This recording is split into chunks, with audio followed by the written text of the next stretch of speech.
All right, I will call to order the October 4, 2023 Lower Saucon Township Council meeting. Mark, please call the roll. Mr. Bononis? Here. Mr. Croce? Here. Ms. DeLeon? Here. Mr. Engels? Here. Ms. Yerger? Here. Everyone is here. All right, please stand and pledge the flag. Pledge allegiance to the flag Of the United States of America and to the republic for which it stands, one nation, under God, indivisible, with liberty and justice for all. All right, council did not meet in executive session tonight. There are no executive session issues for action. Public comment procedure is available on the tables outside the council meeting room. We have public comment on agenda items only for residents and taxpayers only with a 3-minute time limit. There are two matters that are on the agenda tonight. One is the Fire Services Subcommittee presentation. The other is the presentation of the 2024 draft budget. So with that said, those wishing to speak on the council meeting agenda, first is Donna Louder. Just identify yourself. Donna Louder, Still City. Thank you. Regarding the budget, on page 4, where it says public safety charges for, may I ask if the hill climb pays the township for the police coverage? So it's public comment, Donna. Okay, I'm making a public comment then. All right. So if they do not, I feel that that's an issue that should be looked into, because if everybody else has to pay for the extended police coverage and it generates overtime, I think that would be something that should be considered as well. And I know Chief Barnt had attempted this at one time, but that was years ago. The other thing was, thank you for lowering the overtime. That means nobody has to work. Overtime. I was going to say, wait a minute. No. Can I get a clarification from Mark Hudson, or what not the overtime, the special events such as the hill climb, like, you know, I thought when there's like a Lehigh football game, Lehigh University does reimburse us for their. They request us to be there. Right. The hill climb is more of a preventative measure. But I'll talk to the chief and we'll talk to the hill climb. So when we're requested, we charge. Yes. But if it's the police chief's decision to have extra police officers out there, then we hold the tab. Correct. And it's been like every year. Okay. All right. Right? From what yes. Yep. All right. Thank you. All right, next is Phil Spahn. Phil Spahn. Phil Spahn, 2317 Silver Creek Road. I was at the Hellertown Borough meeting on Monday night. I've read in the paper the proposal, and for line 456, it says libraries. I'm questioning that, and I see 100,000, yet the proposal was for 125,000. Okay, thank you. All right, next is Bob Blasco. Bob Blasco. Going once. Oh.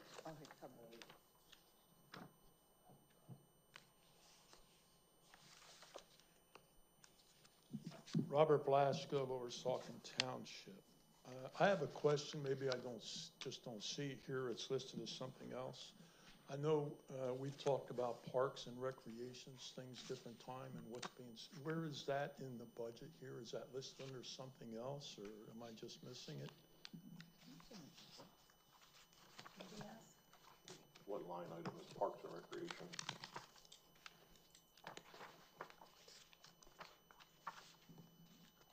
Sir, this is your opportunity for public comment.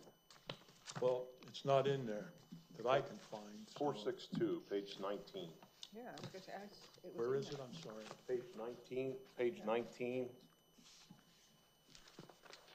Okay, I'll Budget part 462. Uh-huh.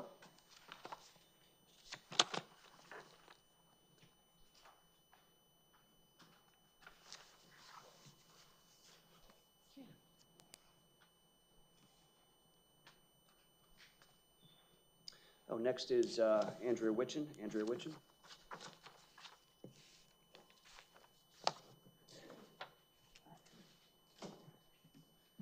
Andrea Witchen. I have two comments on the fire subcommittee proposal. The first comment is that in 2020, in October, on October 7th of 2020, there was a proposal from Carochi to reduce the millage of the fire tax from 1 mil to 0.75 mils. That was finally approved when the budget was approved in December, on December 16th, 2020. What that says to me is that in the rush to reduce taxes so that you'd have something to run on in 2021, you did some pretty unfortunate projection of what the costs of the fire company were going to be. So what we have in effect done is lost 2 years worth of fire tax that could have been accrued to be put towards this $14 million proposal as far as costs are concerned. And my second comment is that on March 22nd, 2023, this council authorized a subcommittee of the council to do a capital plan for the fire company. And today we are presented with that plan. And as far as I know, there were no publicly identified meetings. There was no opportunity for the public to attend meetings of this subcommittee of the council, which puts it under the aegis of the Sunshine Law. So unless this plan just burst fully blown from the head of this committee, like Athena from the head of Zeus, I think there are some substantial questions regarding the application of the Sunshine Law to the work that this committee did. Thank you. Okay, thank you. Next is Ms. Laura Ray. Ms. Laura Ray. That's exactly what happened. I'm very accurate, thank you. You done? Okay, I'd like to talk about the fire services report as well. So I did also look back in the minutes in March, and I noted that the members that were listed on the committee back in March on the report were not all appointed by council. So what's showing up on the report now isn't what was appointed back then. So somewhere in between, more members got appointed at not a council meeting.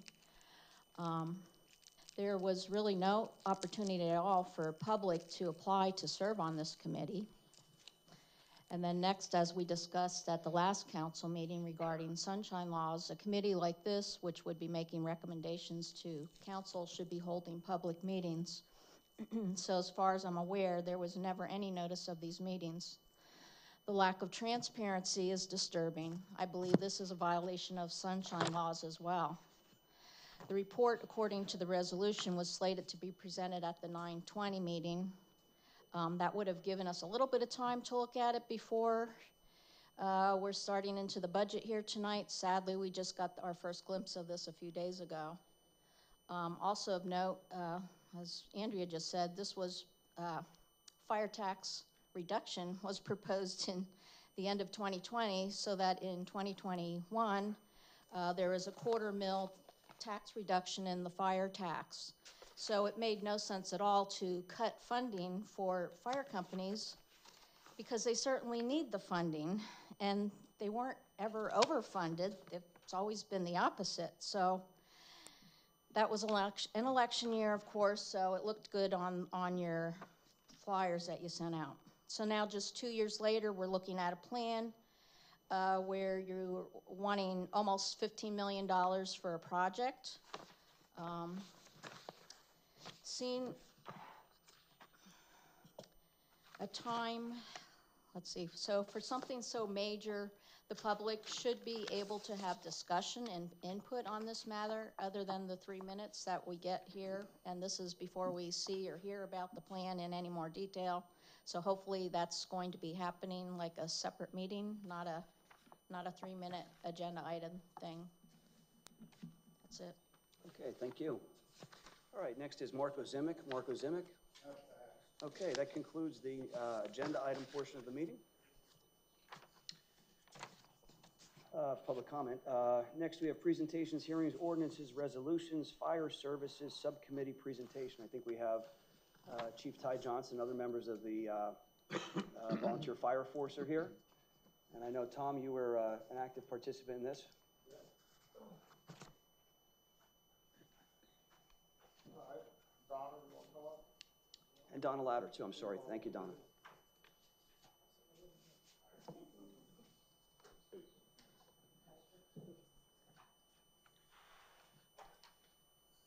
All right, who wants to begin? Well, Fire Services Committee. Is your microphone on, Tom? Yeah, the Fire Services Committee met throughout the summer a couple times, and they were initially charged with getting back by September, but the person who commented why they didn't get this in September is they were, you want to tell them what you were doing in September? Why it wasn't done in September? You were planning something, a funeral, perhaps? Yes, we had a line of duty death in our fire department, and Which some people don't understand. we asked to have it put on a back burner because many of us were tasked with taking care of the family and providing a memorial service for that fireman. So I hope that's a good enough excuse for Miss Ray. I don't know. Thank you again for doing that. Yeah, thank you. Thank you for doing that.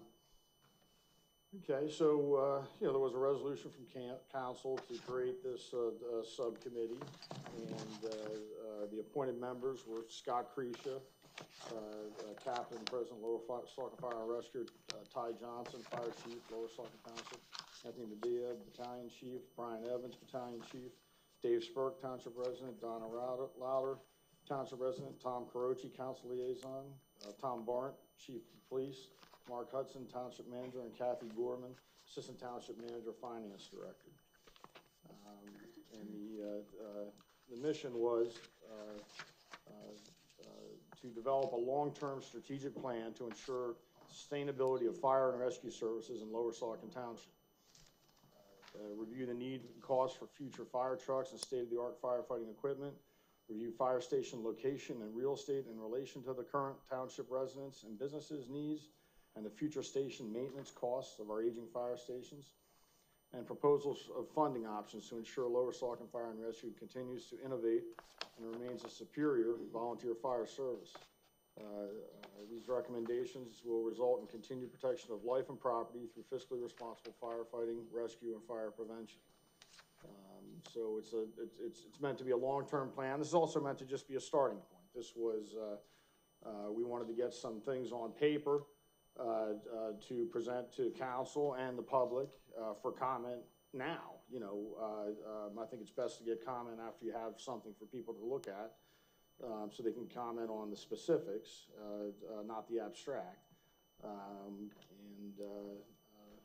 With that, either Ty or Scott, would one of you want to start with,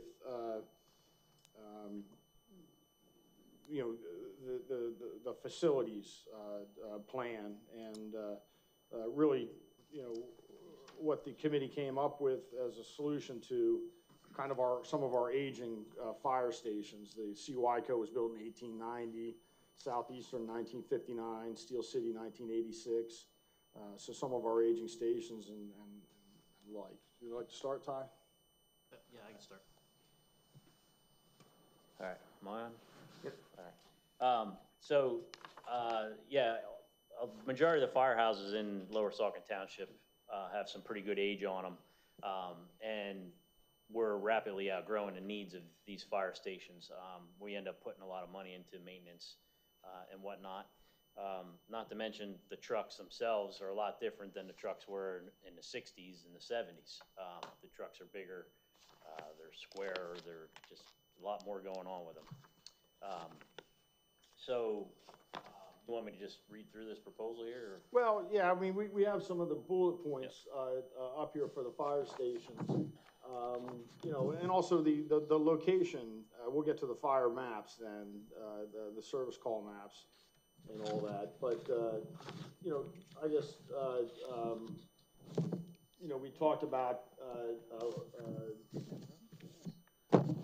your guys' desires to consolidate a little bit as far as the number of stations and the amount of property that you guys are tasked with maintaining as volunteers. Right. Yeah, and in the process of this, I mean, we were trying to figure out where the best spot would be to put a main station, let's call it. You know, we're thinking the area of Poke Valley is the center of the township when you look at it on a map. That'll give us the best access to a majority of the township. Now, that being said, just the shape of our township, since it's in a horseshoe, is kind of tough to navigate. So we decided to have some satellite stations, and you know, also coincides with our call volume for those particular areas. So, for instance, the Seawaco station, you know, we could relocate possibly to here, to the township property that's owned, and those trucks would be, for the most part, relocated to the main station.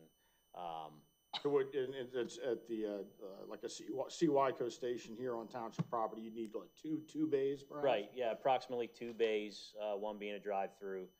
You know, here again, like a substation, not so much apparatus like we have down here now. This would better serve the community of Lower Saucon, that everything's in the center. The main pieces are in the center, and we'll have fire apparatus on the out in the satellite stations or substations.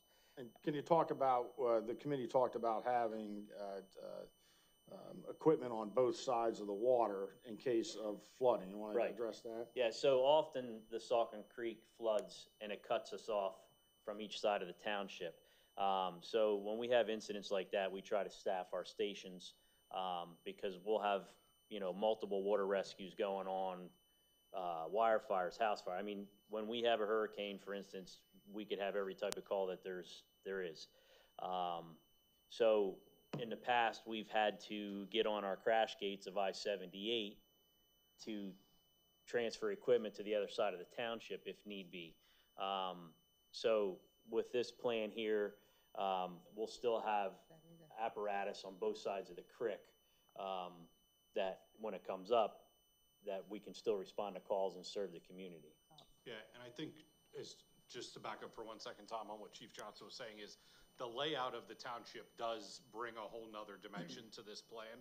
Ideally, our preference would be under one roof, centrally located. However, just the layout of the township makes that difficult for not only responding apparatus to calls, but also our volunteers to respond to station. You can imagine, and again, our volunteers, only the chief officers have lights and sirens. The rest of our volunteers are essentially at the mercy of traffic and traffic lights and stop signs and with the normal flow of traffic.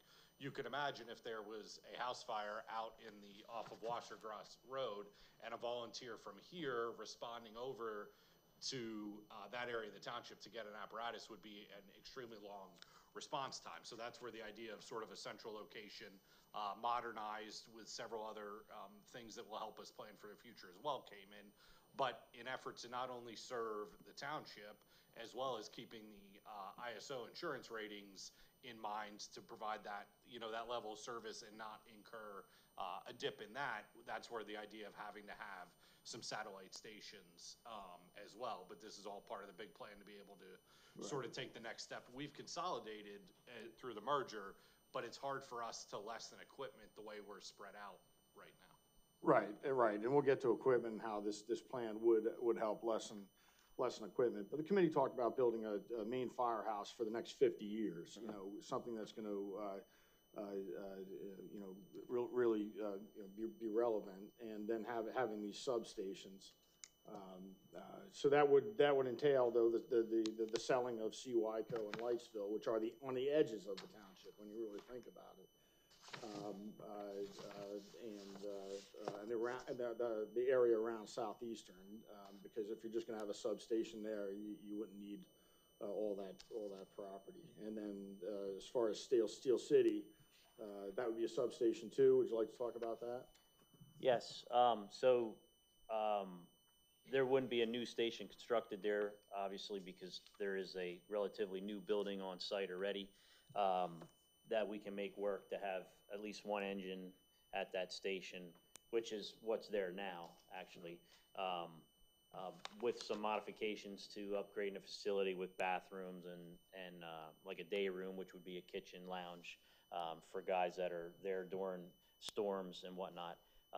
It would be pretty self-sufficient, and, you know, there's a little community there that we're working on trying to get more manpower out of to supply that station with manpower. So that could help the whole picture of what we're trying to do. Right, and we talked about how, you know, you really don't have the volunteers anymore to man social halls and community rooms like that. So we talked about you guys perhaps divesting of the brick building at Steel City. Right. To the township, which then the township could maintain, possibly rent out, like we rent out pavilions to residents that want to use an indoor space. You know, perhaps, you know, committee and council meetings could be held up there, so they're more convenient every now and then for Steel City residents, such as a Parks or Recs meeting or a planning commission meeting. And I think it'd be a good asset for the township to have. All that, and it would also take some maintenance and some facility man hours and costs off of your plate. Yes. Yeah, the social halls, while they were great back in the day, for maintaining firehouses and fire apparatus. I mean, that's how a lot of us grew up, was in the fire hall, doing breakfast and dinners. But we also ran 38 calls a year. This year we're probably going to break 900. Wow. So we can't go to training and do breakfast, and we can't run calls and make a Saturday night dinner. We'd all be divorced. And how many hoagies do you have to sell to buy a fire truck? Yeah, right. When fire trucks were a couple $100,000, it was right. Yeah, the price of fire apparatus has gone up tremendously, and it's just, we need the help from the community and the township. Right. Because we can't do it. Right. So as far as the facilities are concerned, you know, this is kind of the main plan. You have the bullet points here. You know, and if there's some positive feedback from council, when council has a chance to comment on this, you know, hopefully the next step for the committee is getting some real solid appraisals of what the CYCO and Lightsville Station, you know, could sell for. We have we did have a real estate expert take a look at that and give some ballpark figures, which came out to about 6.2 million. But a full-scale appraisal was not done, is my understanding from my meetings at the committee. Okay. All right. Do you want to go on to the construction of the new main station and what that's going to entail? You want to do questions in between, or do you want to do them at the end? I think I'd like to hear the whole presentation, and I probably have some questions and some comments, so we'll go through it, let them do their presentation. Okay. Great. All right. So you want to construct you know, this slide deals with what this new facility would entail. Do you want to talk about that? Sure. So the main station would have like bunk room. We would have enough drive-through bays to supply or make room for the equipment we have, plus like our specialty equipment, like the boats, UTVs. So when you see 6 drive-through bays, it's not that we're going to be putting 12 pieces of apparatus, firefighting apparatus there. We do have a lot of other assets that need to go under that one roof. So the idea with this new firehouse too would be, it would be a draw on membership. It'd be a place for guys to get under one roof and be there for when a call comes in. With us being spread out now, it's kind of tough to do that. But it'll have bunk rooms, showers, conference room, the mechanical rooms that we need, and the extra storage. Also, it would be an EOC room there, which when we have a major disaster or storm in the township, we activate the EOC, and that's where you know, the fire chief, representative from the township, the EMA director will all be there to coordinate any kind of major incident in the township. That would be like the headquarters. So that's very important. Right now, we really don't have that. So this would be a great help for that to make the residents feel safe that we're able to accomplish having people in the same building when we have a major incident. Okay. And you want rooms for training and hopefully some acreage for training Right. as well. Yeah, so down the road, we could possibly be building a training center, which would be a great help to us, because right now, we have to travel anywhere from a half hour to 45 minutes to a training ground, which we have to find another fire department to cover us while we're out of the area.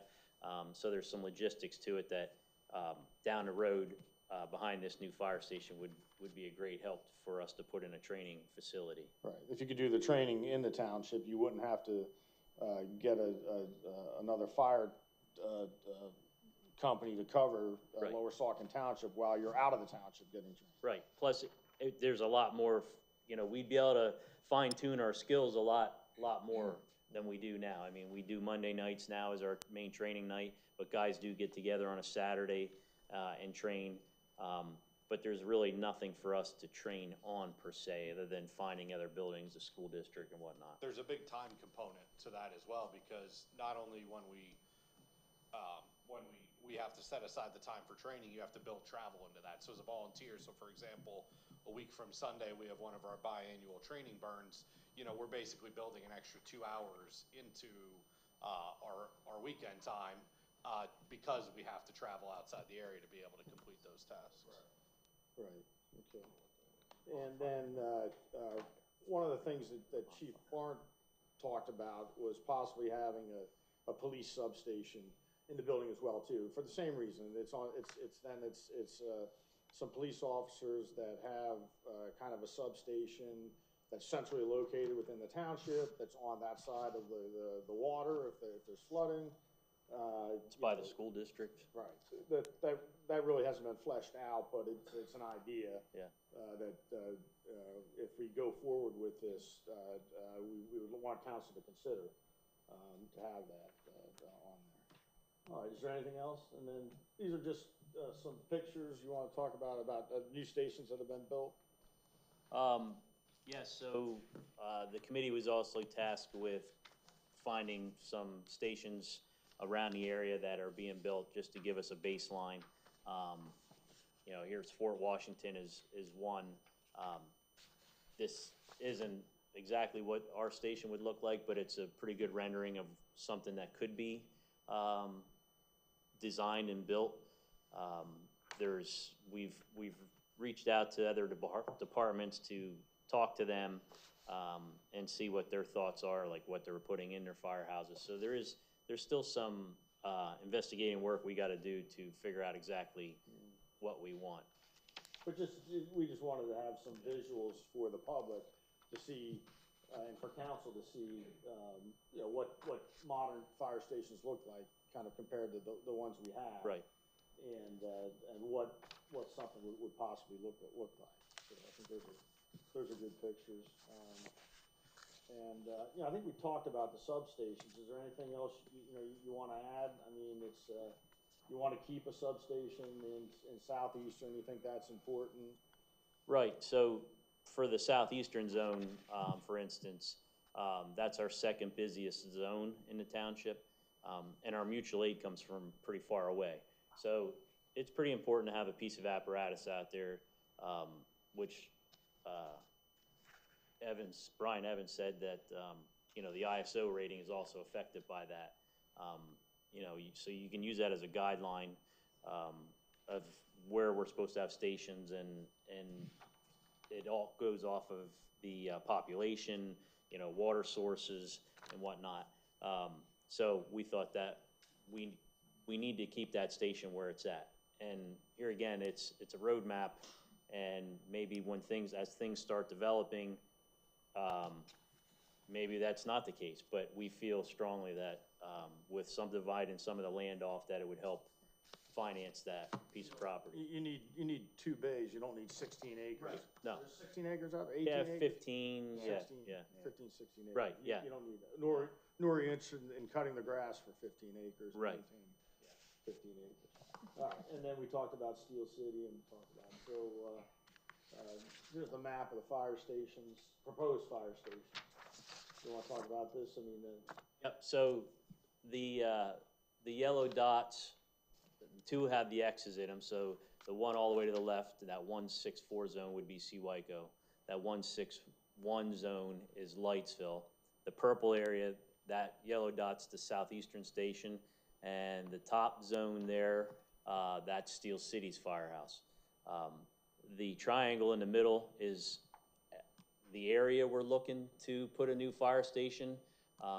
That's about the central location of the township, with taking the topograph and how wide the area is in the purple area and the population in the 164 and the 161 zone. That's about the best spot we can figure for the main station, which would have, the ladder truck, the heavy rescue, an engine, and a pumper tanker in there. And then the satellite stations would have at least one truck each. so that's another thing that the committee would like, council's kind of, approval to do is to, start to identify potential properties in that area, where a station could be built and look into possible acquisition. All right, and I think that shows that there's, the township is still covered with one central, station and some substations, three substations. All right, so the call, the heat map here, the call, right? Yep. Want to talk about this? I'll have Scott do this. This was his. These are the calls. Yep. He would put this together. Basically, this is a map from our reporting system, so we're required to report all of our calls to the state and the federal government. That's how we get our grants. This is for 2022, shows 792 calls. Anywhere that a green dot or a green blotch is basically a call that we've been on, and anywhere that it is redder is basically more calls in that area is, I guess, the easiest way to say it. So what it shows here is you can see majority of our calls are in the I-78 corridor. That's a major place for us for accidents. And also, we do run mutual aid with, our partners in Hellertown and some of the other companies around it. But it gives you an idea of where we're at with call volume. I think, Scott, though, that some of the call-outs on the heat map, so for example, the 378 corridor, you can see the concentrated areas there, that if we were only on one side of the township versus the other, this is sort of the area that we struggle with when we try to figure out how could we have a smaller footprint or less of a footprint, and the geography just really makes it very, very, very challenging. If you flip to the next slide, that's over a much longer period, and you could really see that, that 78 corridor, there's a lot of traffic there. There's a lot of traffic on the Seawyco side, and obviously a lot of traffic on the Hellertown side. So it gives you an idea. Yeah, and I think And this doesn't actually include EMS calls. We run ALS support for the ambulance, but we don't run BLS support. So, and there's, hundreds of more, EMS calls that happen. So. Right. Okay, I think if we can go to the next slide if you're done. Right, so like I said, we did look into a little bit of the estimated costs, and again, this is, nothing is set in stone, but, we're talking fire and rescue. We think, the properties that would be sold would bring in about $6.2 million. A new station would be about $14.8 million. There's, the Lower Saucon Fire and Rescue would contribute the proceeds from the sales of those properties, because they own that. I think a lot of township residents might need clarification on this. The township does not own the volunteer fire stations. or the property. The volunteer fire company does as a 501c3 nonprofit. Right. Correct. And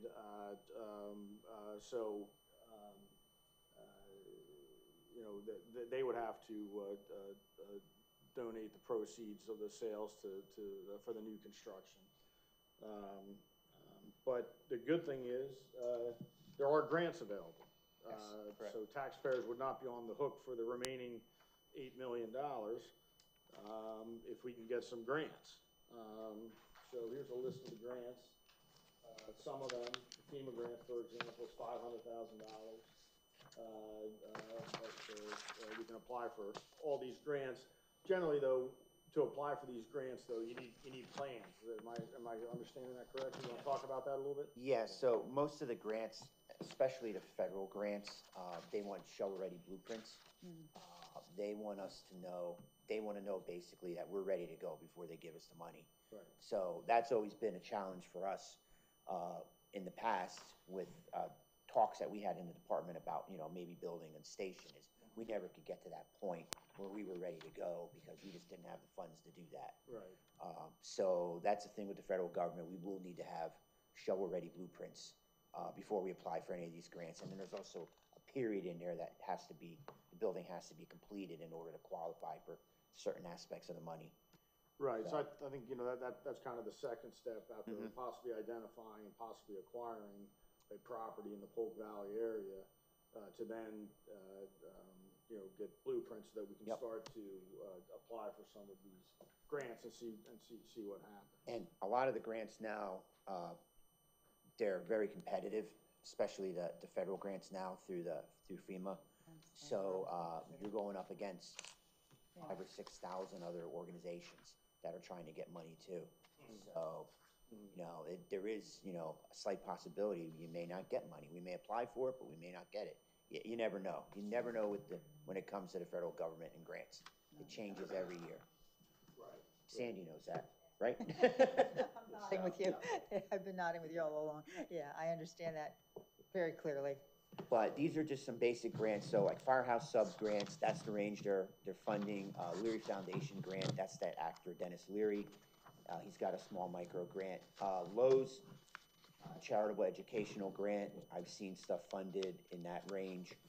The county gaming grant, obviously, the EMS fire company and grant program, we get that one every year. Municipal fire department grants, there's that available. Training center grant, 100 grand. And then the emergency operations center grant could be up to 500,000, which is actually pretty nice. And then the assistant to firefighters grant, the big one from the federal government, could be up to $1.5 million. Yeah, and we did receive a $500,000 gaming grant for our ball field. Yep. And so hopefully, you know, they would consider the full $1 million for you know, public safety and a fire station. Yep. But we'd certainly put the application in when the time is ready. All right, I think we have now the committee was also tasked looking at equipment needs that may be coming up.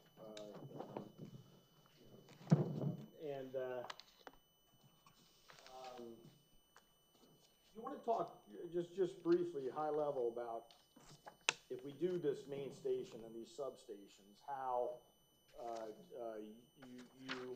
you wouldn't need as many vehicles, and you would just need different types of vehicles that could multi-purpose at different locations. Right, so, let's just take, because it's in the report here, a pumper tanker. It says it right in the name. It can either be a pumper or it could be a tanker. So we'd have a 1,500 GPM pump and carry anywhere from 2,500 to 3,000 gallons of water.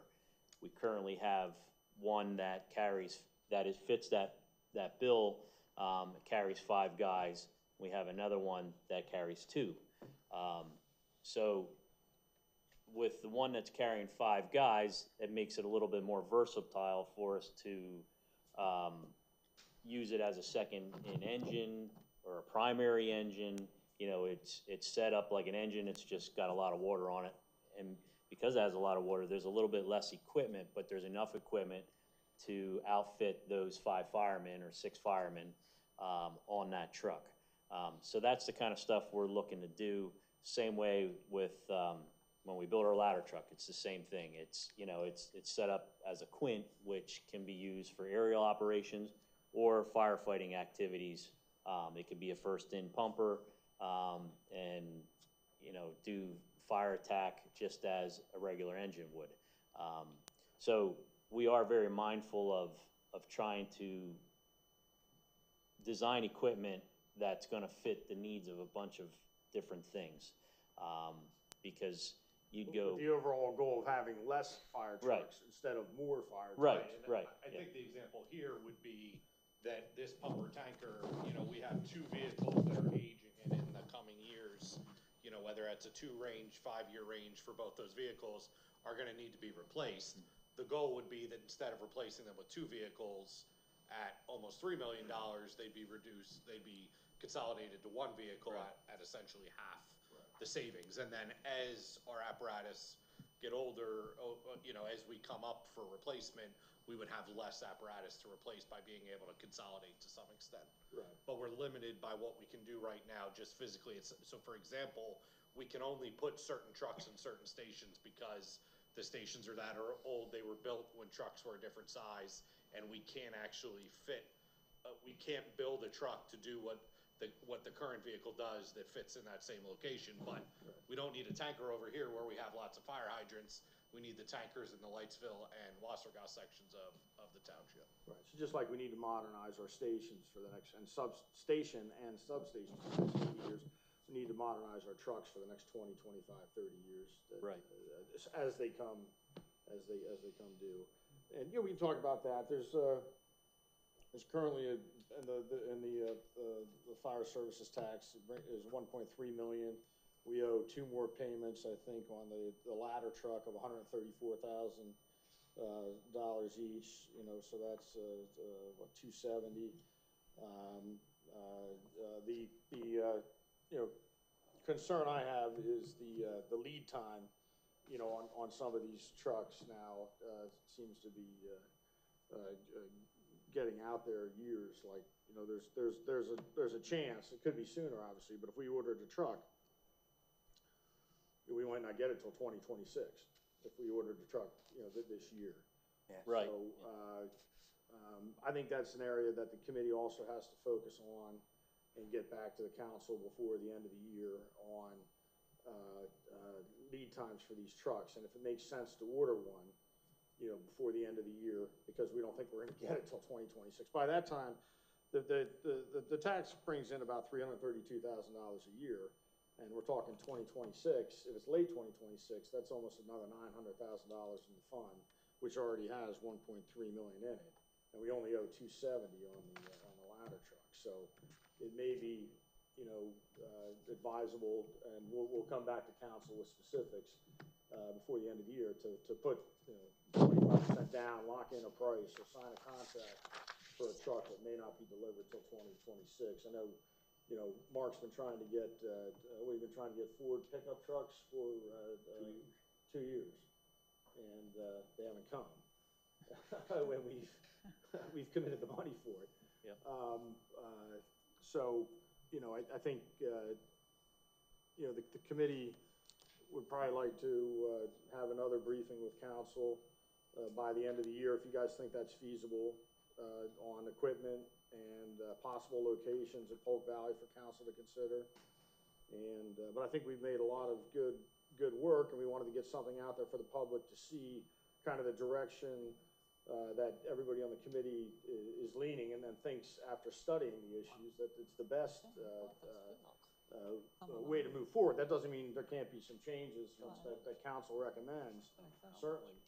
But you know, I think it's great to have it on paper for the public to see.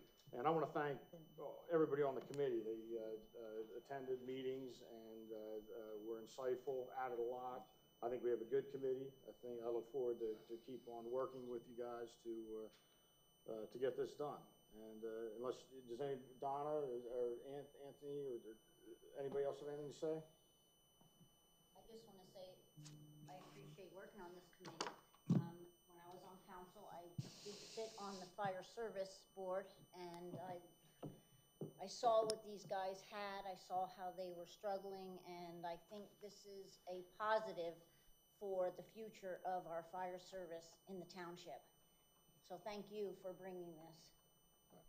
All right, I'm gonna ask you to sit there though, because council may have questions for you. And Jason, if you wanna open it up to other council members, I'm finished with the presentation. Yeah, before I do that, first of all, I want to thank everybody for participating in this process. This is really what a first-class or a first-rate township does. They look to the future, they plan ahead, they figure out how they're going to accomplish these goals with a plan in mind. They put the right people in the decision-making positions or in the input providing positions, and I think the committee was staffed by the right people to provide that input that we need. You know, I think this is important for the township. You know, many times I've thanked you guys publicly and privately for all the hard work that you do as volunteers, and I don't think that the residents of this township truly appreciate and understand your efforts that you put into this. You take time away from your family, away from your jobs to be volunteers. You're not paid for this. And the least that the township can do is to provide support for you in continuing those efforts, because you guys are out there protecting us every day when a crisis hits. So we thank you for that. I'm going to talk a little bit later about some thoughts on the money part of this. So I'll save that for later, but I'll start with Mark. And if Mark has any questions or comments about it. Yeah, just one or two, nothing too big. Have you guys been dialing this in for a while? Because a lot of times, have things changed over, like, say, the last 5 years, 10 years? Like, how long have you been really looking at this as to what might work the best? Like 15 years. So 15 years. I mean, but we had to do one hurdle over after the next, and the first hurdle was getting all the fire departments together. Yeah, I mean, the Under one merger command. conversations have been going on for decades. Right. Across the four. Mark, before you joined council, Right. I was the chair of the Fire Services Committee, even I have been for 4 years. And previous councils kind of made it clear that, you know, we would like to do something big and they obviously wanted to do something big, but the fire departments had to merge first. So this has been And going on a long time. that took a little This has longer been than- needed. Yeah. And I think, Mark, to say, we've been putting Band-Aids on facility stuff for Okay. quite a long time at the fire department level. Right. Well, I think the public should actually talk to you guys, because I'll be honest with you, I had no idea how much you guys do.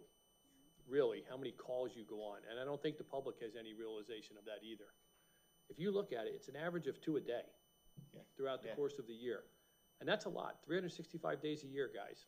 And we thank you for that. And I'd like to think we can help you guys get something a little bit better, to make it easier on you, and better for all of us.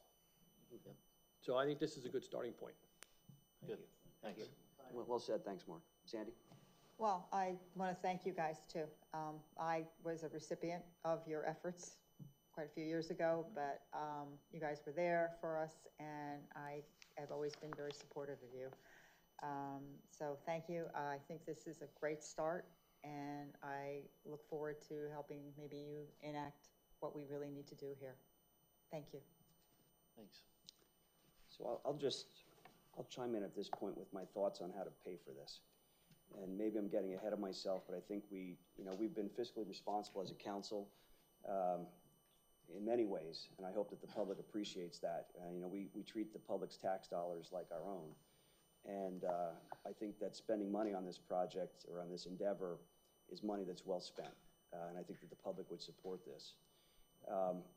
My thoughts on this are, and I just jotted some notes down here, and again, these are not written in stone, but these are just some general guidelines and parameters that I think we could try to work with.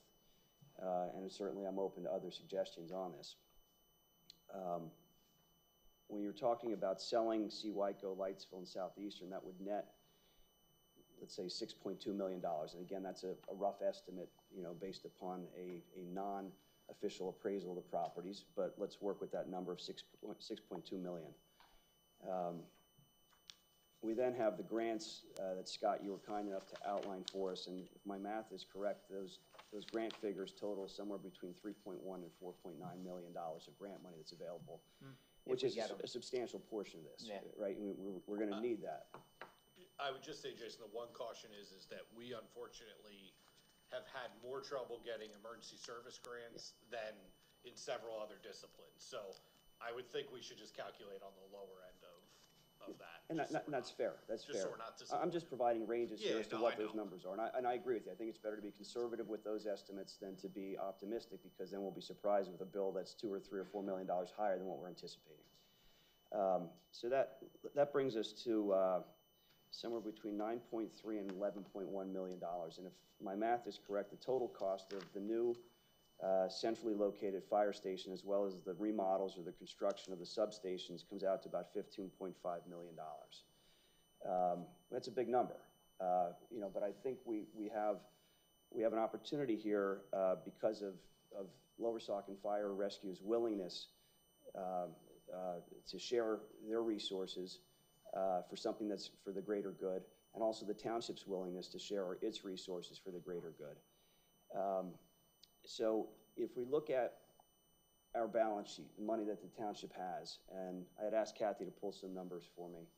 The township currently has $9.3 million in reserves. Now, some of that money is restricted, some of it's unrestricted. $6.3 million is restricted, $3 million is unrestricted. We also are going to have some additional revenue coming in this year. You know, past 2 years, we've allocated about $1 million for large paving projects. We did Saucon Terrace last year. This year, they're doing Steel City, and each of those is about $1 million. So we may want to look at doing another $1 million project, because I think it's good for the community to have good paved roads, especially neighborhoods that haven't been paved in 30 years. I think people deserve to have their roads paved and in good condition. We also drive $1 million fire trucks on those roads, so they need to be good roads. Right, true. 1.3, Tom. Yeah. 5 for the latter. Yeah. So in addition to that, we have $418,000 roughly left in American Relief Fund money. And then we have some revenues that are coming in through the end of this year, which project to be about another $1.5 million in surplus that's available. So my thoughts on this are, you know, we don't have to do anything now, but this is when the budget part of our meeting comes up, is to be proactive and to try to allocate some monies toward this, so that the bill that we get hit with isn't a sticker shock, and that we've at least planned for a huge capital expenditure. And what I'm thinking is, if we were to take half of that restricted fund and earmark it towards this project, that would be $3.15 million. If we took $100,000 of American Relief Fund money, and if we took half of the projected surplus that we have here coming in through the end of the year, that gives us $4 million that would be earmarked for this project and set as a, I guess it would be restricted or unrestricted, Kathy, fund for this purpose, so that we can start planning and moving forward with this in earnest. You know, and then, you know, looking at the funding for this, if we were to do that, that brings us out to about $13.3 to $15.1 million for a project that's projected to cost about $15.5 million. And again, these are just numbers that I don't want to say we're spitballing, because it's a little bit more sophisticated than that, but we haven't gotten formal estimates, and I think that, you know, these are decent ranges that we're working with. So that brings us to 13.3 to 15.1 million. And then my thought is, you know, this isn't going to happen overnight. This is going to be a several-year process. But I think that the township deserves to have this move along in a way that the project is brought to a fruition in the near future. And I think Lower Saucon Fire Rescue deserves that too, because they're making a significant commitment to this process. So I think, you know, to have this on a 3-year plan is not unrealistic. You know, there's a lot of work that needs to be done in terms of identifying a property, you know, and getting all the approvals and starting the process on this. But I think that we should look to try to move things along, you know, within that time frame or thereabout. And if we were to do that, and we took, let's say, $500,000 to $700,000 per year, because, you know, we're fortunate as a township that we do have a little bit of a surplus in revenue because of the earned income tax and some real estate taxes. But, you know, we're not necessarily flush with cash, as some people would, you know, like the public to believe, that we're just rolling in cash and that we don't need to have other sources of revenue. It's not true at all. especially when you have large ticket items like this that are gonna cost $15.5 million and provide for better public safety for the long term for this community. But I think if you were to take another $500,000 to $700,000 per year over 3 years, that adds another $1.5 to $2.1 million to that. And that figure, if my math is correct, that comes out to a total of $14.8 to $17.2 million. So I think that this is within reach, and I think it's feasible because, you know, we've been fiscally responsible, and you are as well, and you're willing to share, you know, your resources with us, and we are with you. So I like the idea of this, and I appreciate Tom and everybody that was on the committee working really hard on this, because this is what good township governance does. It plans for the future, and it provides better services for its residents. That's all I have. Thank you. Thank you. Thank you. Thanks. Priscilla, please. Thank you. Last meeting, I mentioned that the newly formed library committee has to meet in public because of the sunshine law. And I think that also applies to this. Lane, correct me if I'm not. It's not, because the sunshine law says that any state or local government body and all subunits appointed by that body that perform an essential government function and exercises authority to take official action or render advice. It can include boards, councils, authorities, commissions, and committees. So in my humble opinion, this applies to this committee. And let me just tell everybody, there are penalties for violating the Sunshine Act. In addition to being assessed attorney's fees, any member of the agency, which is all the committee members, who is found to have been willingly violated the act can face criminal charges and subject to fines $100 to $1,000 for the first offense and $500 to $2,000 for the second offense. The fine must be paid personally. An agency cannot pay that fine. So I just want to make sure that in the future that this committee fulfills their duties to the Sunshine Law. On the other hand, I want to say thank you for putting together a great presentation. I think that this is good. We've been talking about in various different ways this, and you guys have been there. I've been there a long time ago, and you know, I've always appreciated everything you've done, and want you to have the best of what you can have. This is a really good, you know, presentation. I'm also concerned about, I always forget the initials, the ISO ratings, because, you know, losing service in an area or not closest to a fire hydrant affects your taxes. And, you know, we don't want to see people losing that. That affects your insurance premium. Should I repeat everything I said? No, he said, it affects your insurance, it's not your tax premium. Well, it still affects your Right, bottom it's dollar. money coming out of your pocket. Right, it's money coming out of our pocket. But I'd like you to address that, though. You feel, yeah, Are you interrupting me? no. Go ahead. Sounded like it to me. Clarification. Well, if you are, I'm allowed then too. Training, I think that, you know, you guys got to get trained. I know it's hard because, you know, you have to take a segment of all this volunteer work that you do and have it for your family. That's so important, and it's hard. I know it, as being in other volunteer organizations. Anyway, so I'd like to see this next committee meeting put out there on an, advertise the meeting, and that way then people can come to it and watch and see what's going on according to the Sunshine Law. Also, do you have a developer in mind for the Saucon property? We haven't contacted him. No, we don't. No. We don't. Speak as a committee member there. Okay, all right.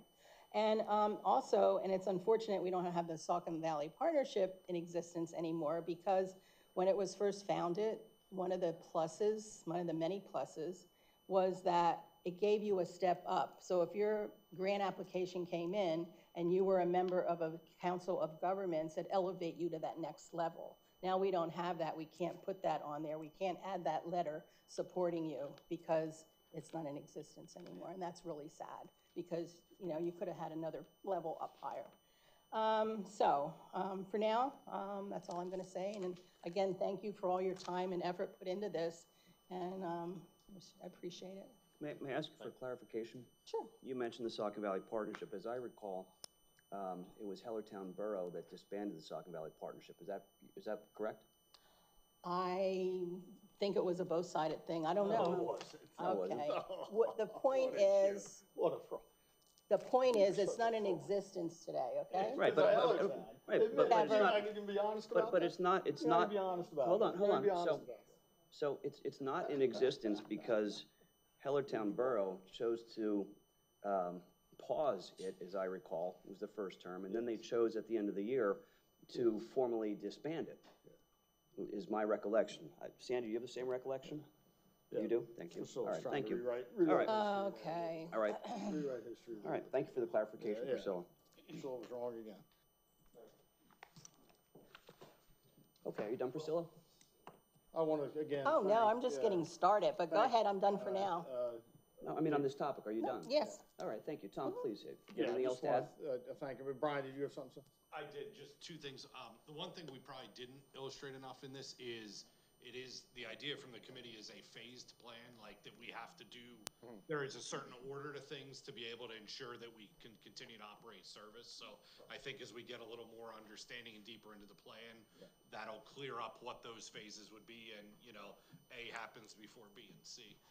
And then I just wanted to comment that, we're pretty proud that we were the first merged department in Northampton County, and we've been able to grow on that. So these things are not easy, looking 20, 25, even further down the road, balancing, today, the next couple years, and then even beyond that. So I don't think any plan is perfect, but I do think we have pretty good confidence that we've, taken the best from all angles and brought it into, try to be, create a plan that will work for the future and is responsible, not just today, but for the future. Yeah, and I think as far as the ISO rating, I think it can get better with this plan because you're gonna have a centrally located station, main station, and you're still gonna have some substations on the edges of the township.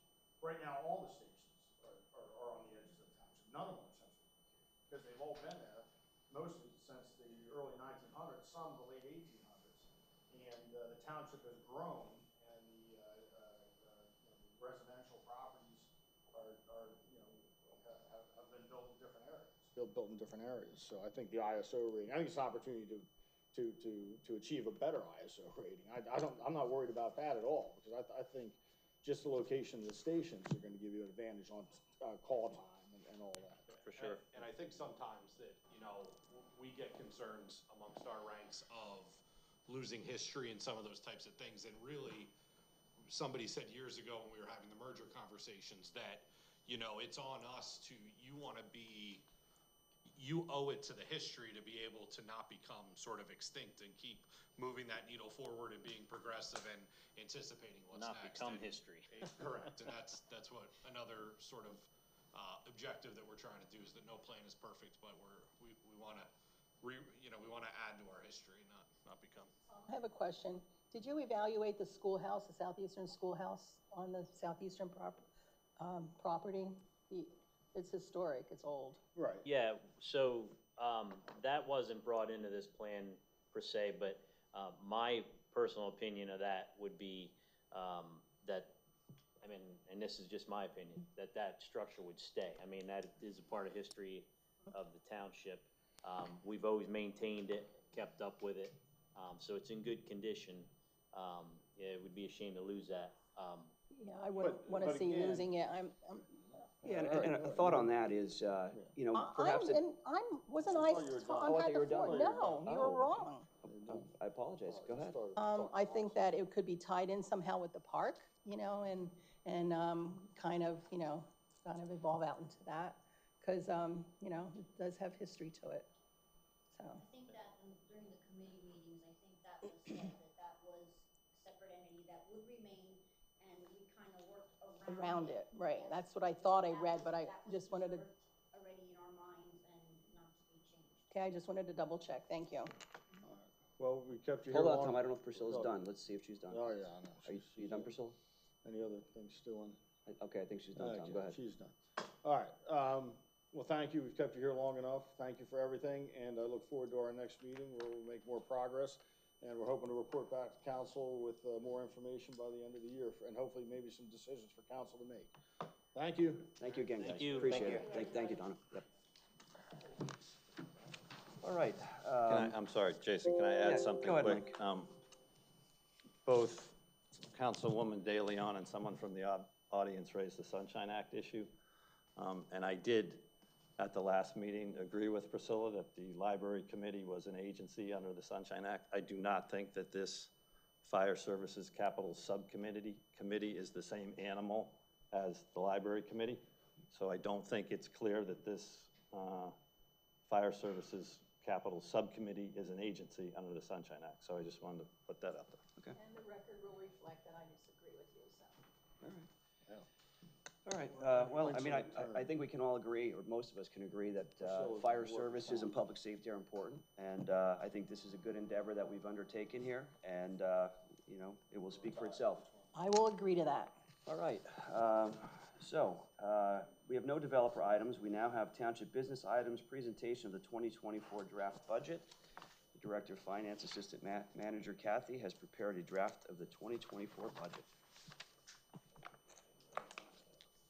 You start, or? Okay. We have a draft of a presentation. Today, we'll present the proposed draft budget. At the 18th meeting, we'll present the revised 24 budget for approval. At the 19th, on October 19th, we'll prepare the budget for public inspection and advertisement. And then a plan is to approve the budget at the November 15th meeting. 23 accomplishments. We hired 4 additional police officers.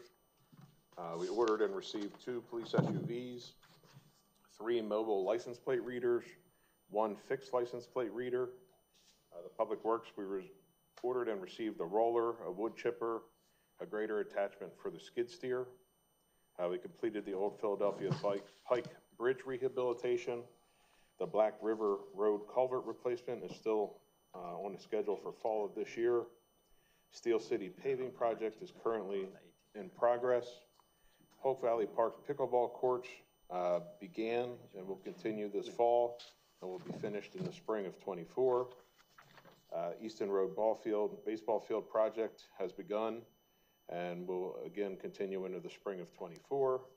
And the Heller Homestead improvements, the windows in the widow's house and the sun porch in the main house are ongoing.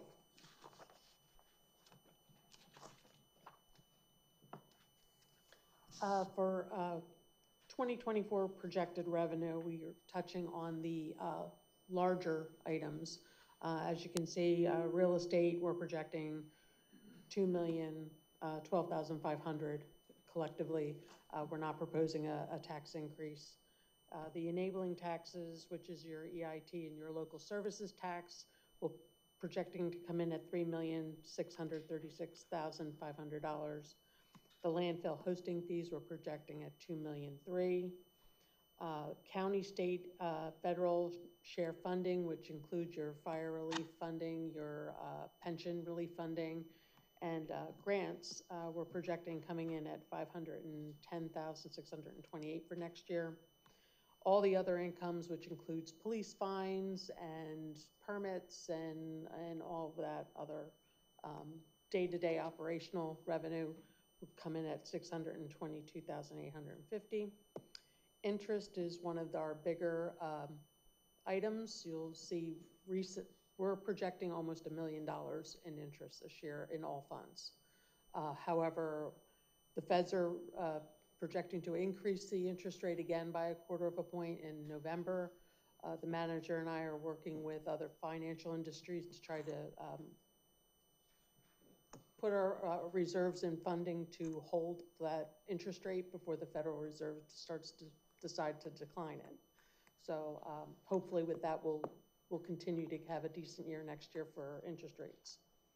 So the total projected revenue would be $9,382,478. And with the projects that council has approved, and you'll see in the budget that we had money set aside for them this year. It's more than likely due to when they were approved, the expenses being recognized next year. The $1.5 million will be transferred from the reserve funds.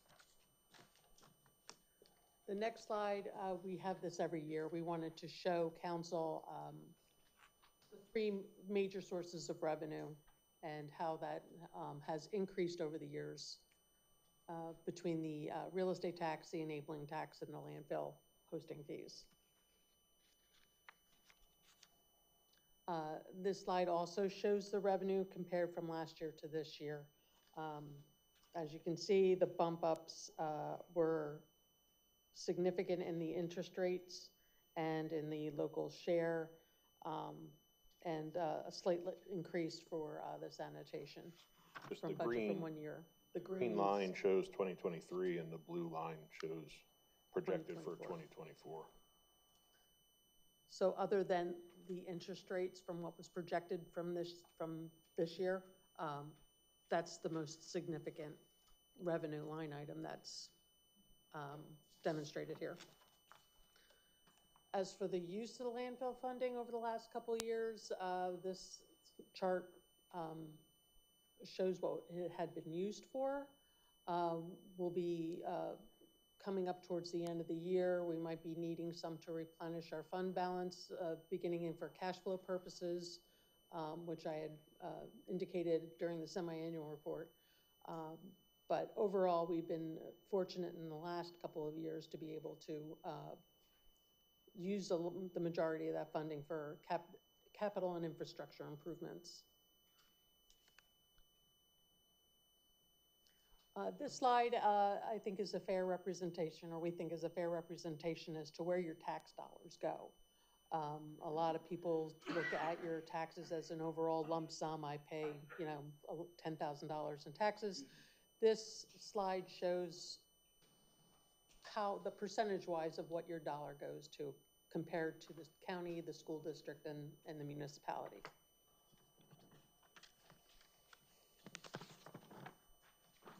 A property tax comparison to neighboring townships. We looked at the population and the square mileage, so we picked, I think it's 9 different communities just to compare Lower Saucon. Lower Saucon does have the 7th lowest property tax in Northampton County.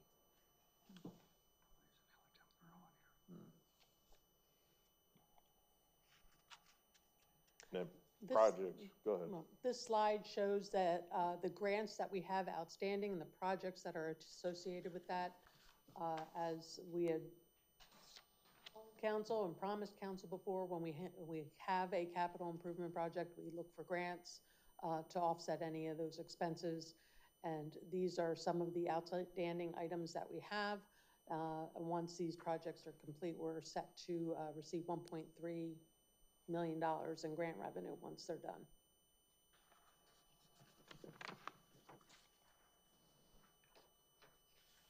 In the total expenses, to show a balanced budget, our operating expenses is $8,684,027. We're transferring to capital reserves. The $1,890,000 is $1 million to the capital fund that we had suggested when you look at the expenses for another paving project, $500,000 from ARPA to pay for the Eastern Road ball field, and $390,000, which was our annual allocation to our capital fund that we do every year. And we presented to council at the capital plan. When we presented that, we said that we would be bringing to you a slight increase in appropriating funding to that to make sure that we have a healthy balance going forward. And as for revenue for what's projected coming in next year, that would be $308,451. That would be revenue over expenses.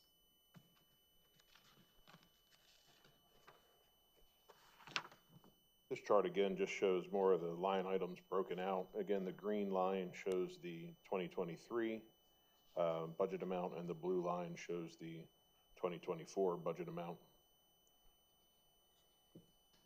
So keeping the budgets very close.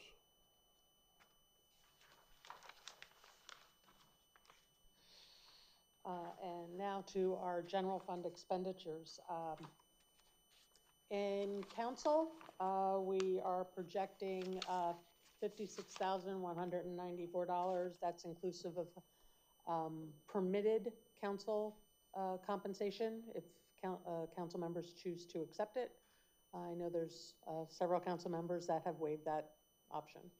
And it also includes funding for attendance to PSATs or any other conference council wishes to attend, maintenance on your computers and security parameters on your laptops, and also contributions that council has historically made to 501c3s, including the youth sports groups and some of the other nonprofits in the area, such as the Miracle League and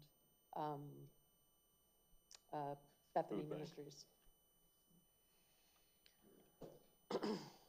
The administrative department, which consists of the manager and the assistants, and much of the expenses as it comes to ordinance adoption and advertising, comes to $526,600, which is an increase of $20,223. That there really is not too many line items in the actual budget that have significantly increased. It's just a matter of inflation and contractual obligations.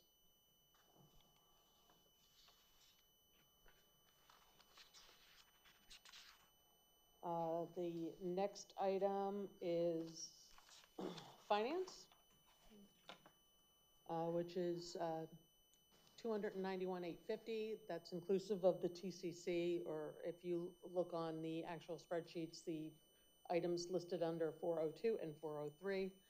So that's an increase of $12,535. Increases are projected to go up for banking services as we have more money and we're collecting more interest. The banks, we're negotiating very well with them and they're working with us, and we have incurred a couple of extra $100 in fees as a result of it, but certainly offsets the amount that we're receiving. And contractual obligations as well for our non-uniform employee. The other item is our auditing services, which has gone up. The reason for that is when we had transitioned to escrowing for engineering for residents, for sewage enforcement and grading, that's more accounts for them to audit. So that's reflected in that. Legal, we're budgeting it at $318,500, which is a decrease of $133,560. We're hoping that most of this litigation will be tied up soon, and that's about all I can say at this point. We understand it's ongoing, but we'll present to council monthly the reports that we get from the legal consultants, and keep you up to date.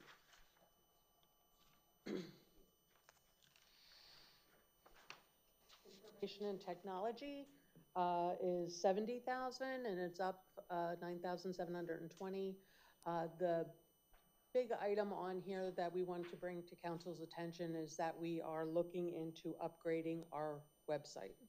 It is not end user friendly, and I'm sure it's a little it's not user friendly either. So we are looking into different companies, and we'll be presenting that at a future date to try to really streamline and make our website look much better and easily used.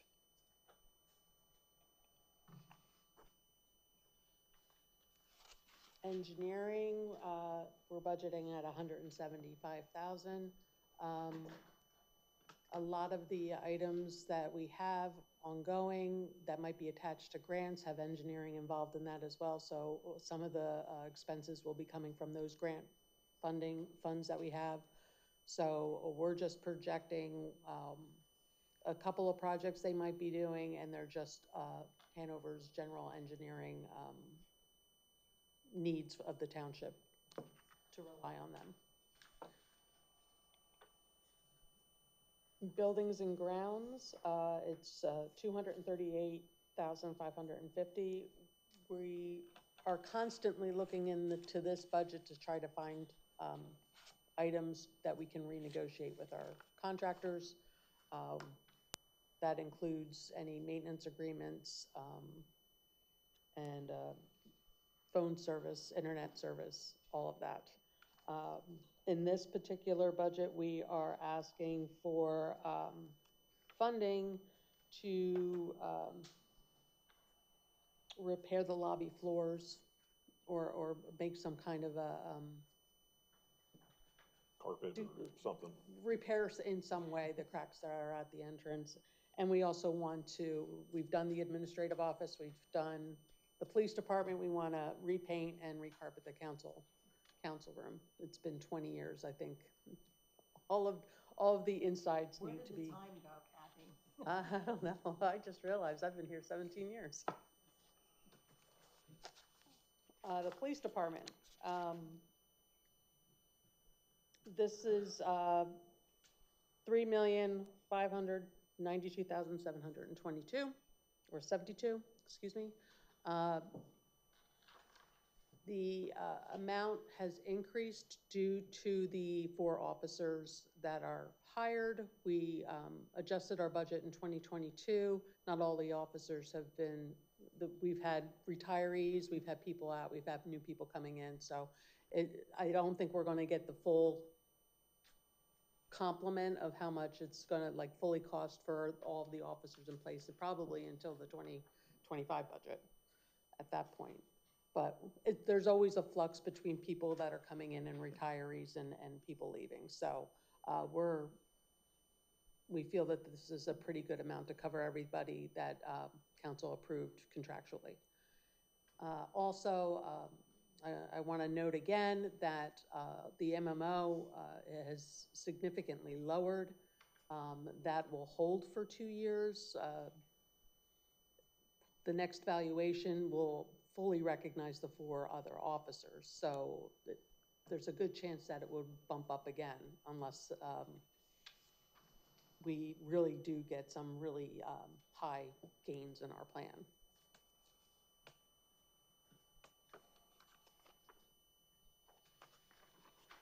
And we also, just so council's aware, the community events, we have money in there for, and some of them are in and out, such as No Shave November. We have revenue booked on the one side for people who donate to No Shave November and December, and then the expense when the police department make the donation comes out of their budget as well. And we have funding in there for National Night Out. The other items that the police department wanted were the new patrol bikes. And we're also looking at partitions maybe in the police department for officers in the squad room. Fire department, there's really not much change. We're increasing a little bit in the general expense because of the township pays for and has historically paid for the testing of the fire hose and the ladder. That's just something that I think that Township Council years ago wanted to ensure that all of those equipments were tested and inspected, and we agreed to pay for it. So we increased that a little bit based on the expenses for this year. Zoning is $262,610.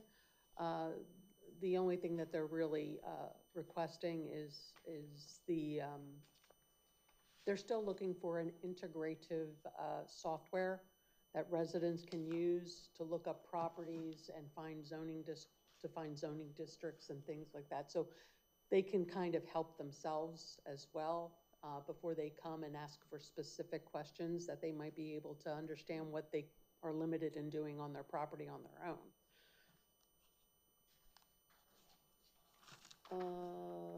Emergency management, crossing guards, these are all pretty much the same. We decreased a little bit in emergency management for the hazmat. We typically help the Lower Saucon Fire Rescue if there's an incident on one of our main roads for them, and they have to call in somebody to clean it. We usually try to help them out and pay for that. We have funding for the dog control and the compost. We've added a additional amount on the compost. We're looking at new ways of doing it.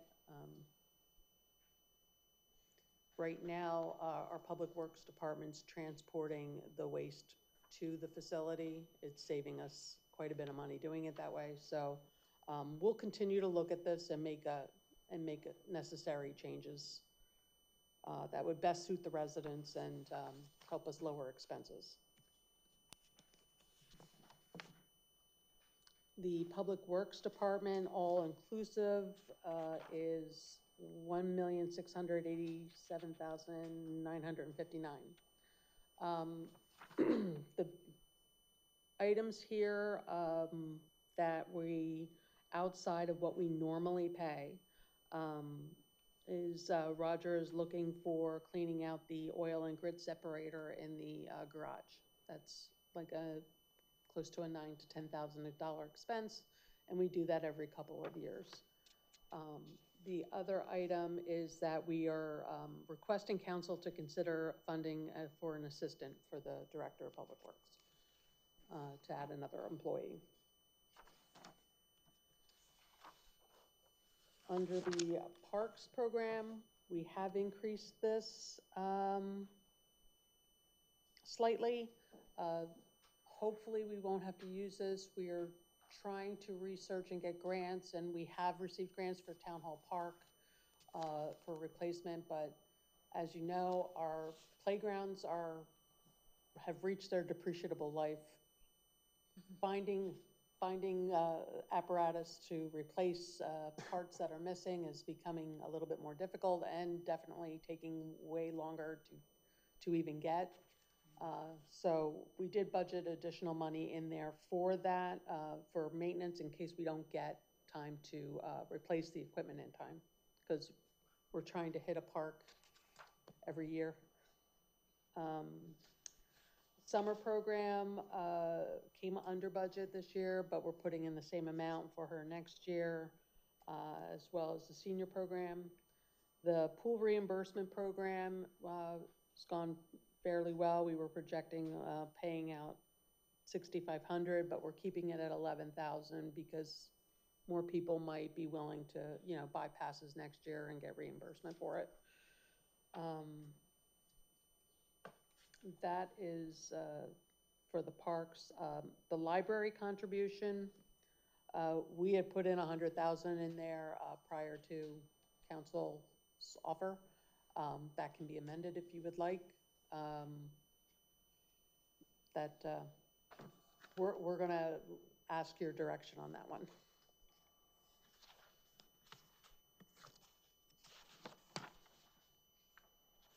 As for the conservation, we moved the expenses for the recycling event to the conservation or the EAC, have it under their umbrella. They're the point entity that handles it, so it seems more appropriate for that expense to go under that budget. And as for insurance, the biggest item here is the increase, as you can see, for our workers' comp. We've had several claims, and we're going to be projecting that to be pretty high for the next couple of years. The manager and I are going to be looking at other avenues to try to limit that.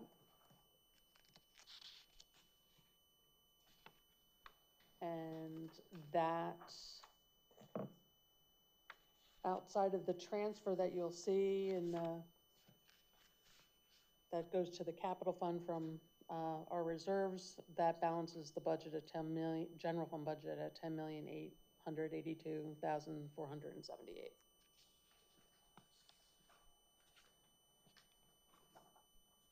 Which you can see it's a 4.3% increase overall from last year.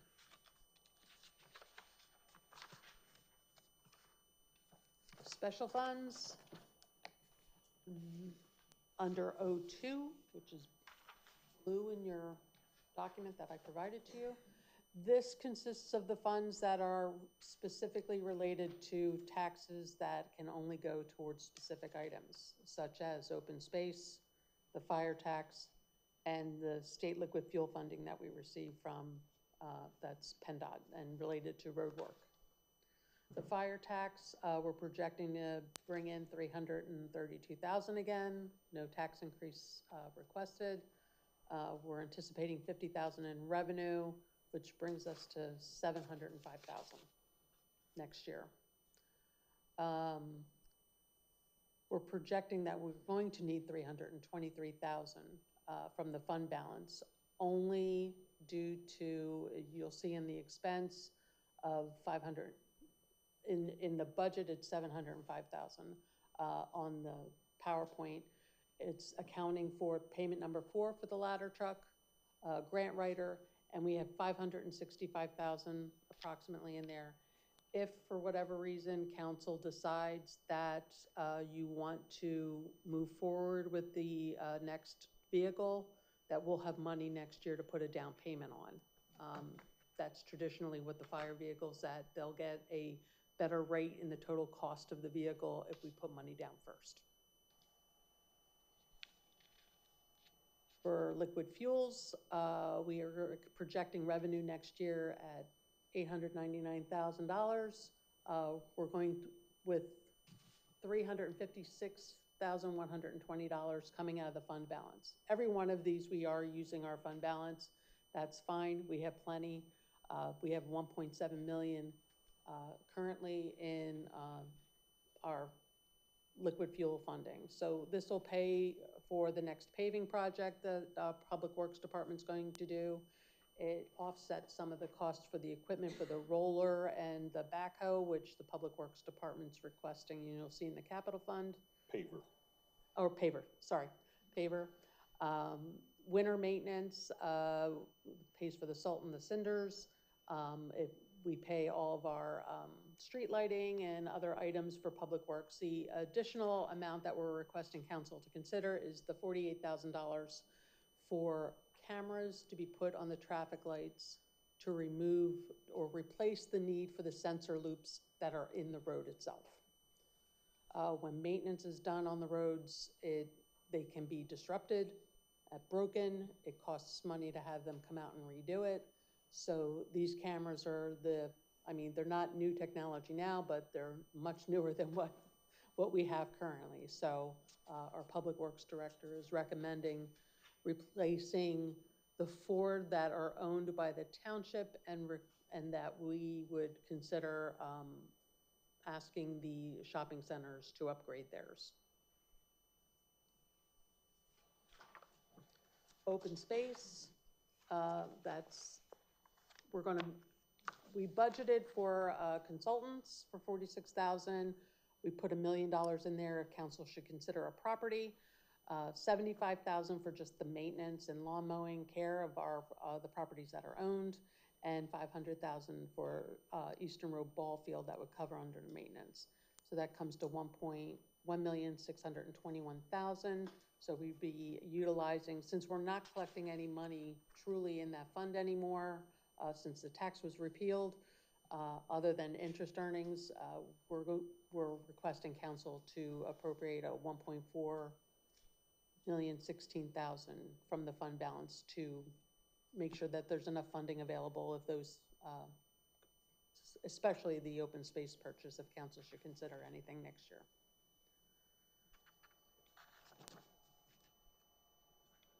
In the capital fund, some of these things are holdovers, some of these things are new. The budget is balanced at $5,089,000. We're still looking at the repairs for Sidersville inside. We've done some, but not to complete out the grant that we have left open. We're asking for $30,000 for more security cameras. We have some security cameras that are supposed to be in place now for the parks, but there are other areas that we need to address as well. We're looking at replacing police units number 160 and 168 for $155,000. And again, the Public Works, the backhoe and the paver, between the 250 in state fund and the 569, that would cover those. And just so council knows, I did apply for 400,000 for the paver. And there's a good chance, as we spoke about last time, that the paver and the backhoe, one of them will not get here until 2025. Possibly both of them, but we need to order so that we can get them in 2025. But we do need to put the budget number in there in case we get They smiled upon miraculously come in. and they show up. Yeah. We have 2 projects identified into stormwater repairs, so that is being budgeted at 150,000. I believe they're detention pond Yeah, Glenview and and Rotors, Rotor Glen, or Yeah. Rotors, yeah. I believe they're both on our MS4. Yep. So we're working towards getting some of those projects knocked out. The Reading Drive culvert, we need to get that done by, I believe, June 30th. So that is on priority list for our Public Works to do, and we do have funding for that as well. We put aside funding for the active transportation plan again. We'll continue to work on that. Robin Court stormwater replacement, we put funding in for that. We'll need the engineer to go out there and put that out for bid. And yeah, the engineer's already working on that. We spoke about that a meeting or two ago. We have a stormwater pipe that's degraded and needs to be replaced. So Brian is working on a plan to replace that. We have another paving project, if council's willing to consider contracting out again. And of course, we have funding in for our parks. I know this year we budgeted $3 million. We're only doing the pickleball court, so a lot of this is carryover and adjustments based on what council approved for the Eastern Road Ball Field and the playground equipment and the Polk Valley Park Trail, which that also is, all of those are scheduled to be done quite soon in the next year. And the historical sites, we did put, this is also another item where it's kind of a transfer over. I budgeted a certain amount this year. I'm not sure exactly when the gentleman's going to be finished with the windows in the widow's house. So we're just trying to, whenever those projects are done, we want to make sure that there's, budgetarily speaking, enough money to pay it out without having to come back to council and amend the budget to do so. So that is our plan for next year. And hopefully. Shows it a different way. Just shows it a different way. This shows it in the charts, so.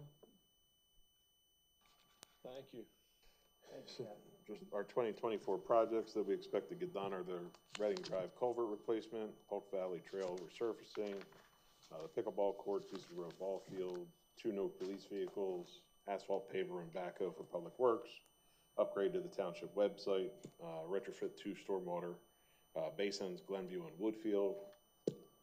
Woodfield. Repair degraded stormwater pipe on Robin Court, replace the upper playground in the Town Hall Park.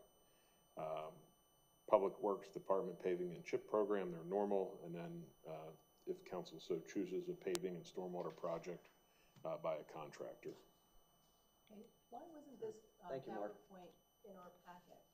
Like, it would have been really helpful. Because it got done at about 6:15. Finished today. So, all right.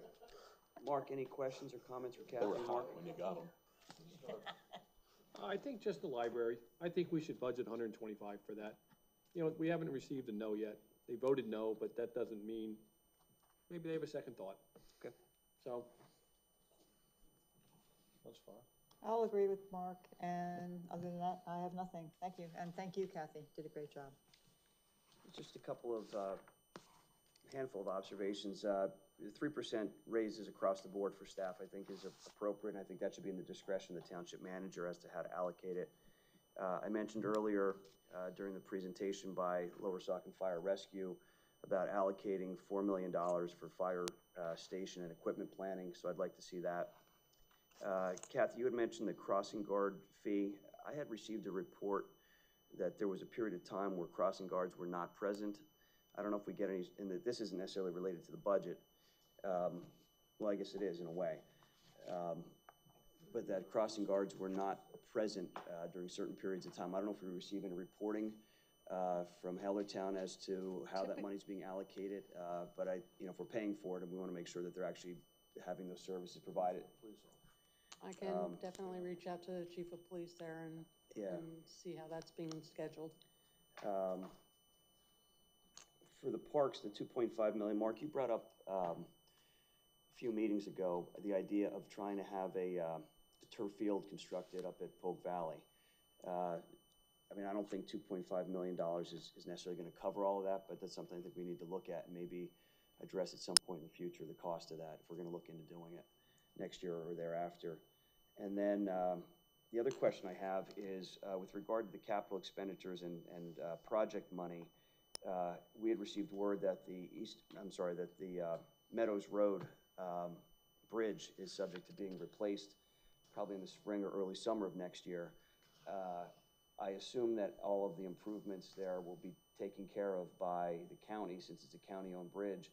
Is there anything that we would necessarily need to allocate for once that bridge reopens to address traffic flow patterns or anything else that we should be budgeting for at this point? I don't think so. We do have some money in the active transportation plan to put the Sharrows on and get that stuff done. Okay. So. All right, and then Mark, you brought up the 125 for the library. I think that's appropriate as well. Other than that, I don't have any other comments on that. Priscilla? I think 125,000 would be great to pay Hal for the library. I think that would be a good number to start with. I also, this PowerPoint that you just did, Kathy, how press, can that go on the website tomorrow so that people, it really explains and helps going through the paper.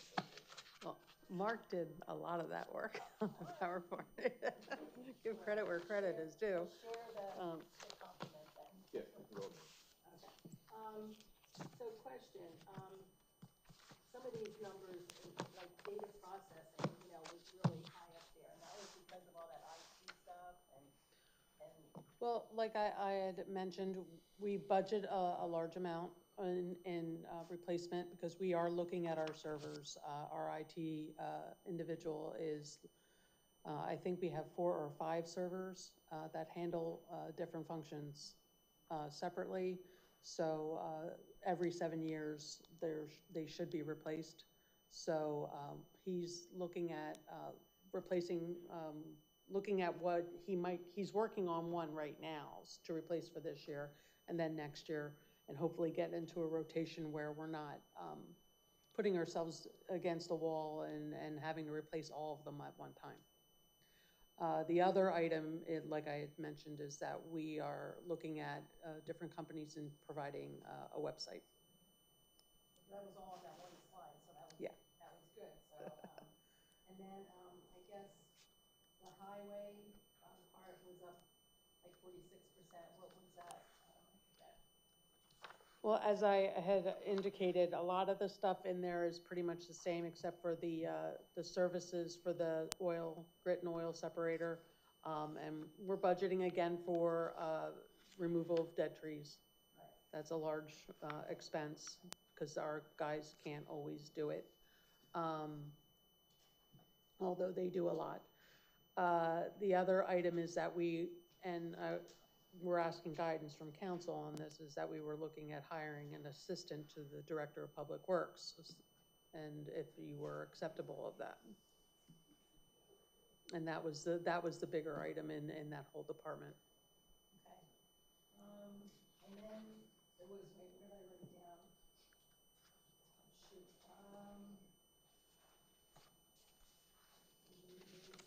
Comment off the time where I wrote my note. Yeah, I got it. Thanks, and then you. Are you done, Priscilla? You can go. No, she's not done. She wants a break. She needs to take a break. Okay. So I agree with the servers and the IT upgrades, because hopefully there's some security that comes with that, so you won't get hacked again. We're all, It's better all having taken care the of. newer stuff. The paving project, I hope Mark and Roger are looking at another neighborhood that they can recommend. That hasn't historically come from council. The Saucon Terrace and Steel City came from Roger and Peter Marshall, our interim manager, identified those as the two in need last time. So hopefully you'll do something. I'd also heard that there were not any crossing guards in Hellertown, that the police officers were doing it. So if that could be verified, because we're paying for crossing guards, right? We are paying for the crossing guards. Doing two now, I think. We addressed the fire services funding level at the committee, and with all that we talked about earlier, I think it's good just to leave it at that right now. But I'm glad that we put $565 away in case we need a down payment for a truck. I think that's a reasonable amount to budget for. What else? There was like the parks, and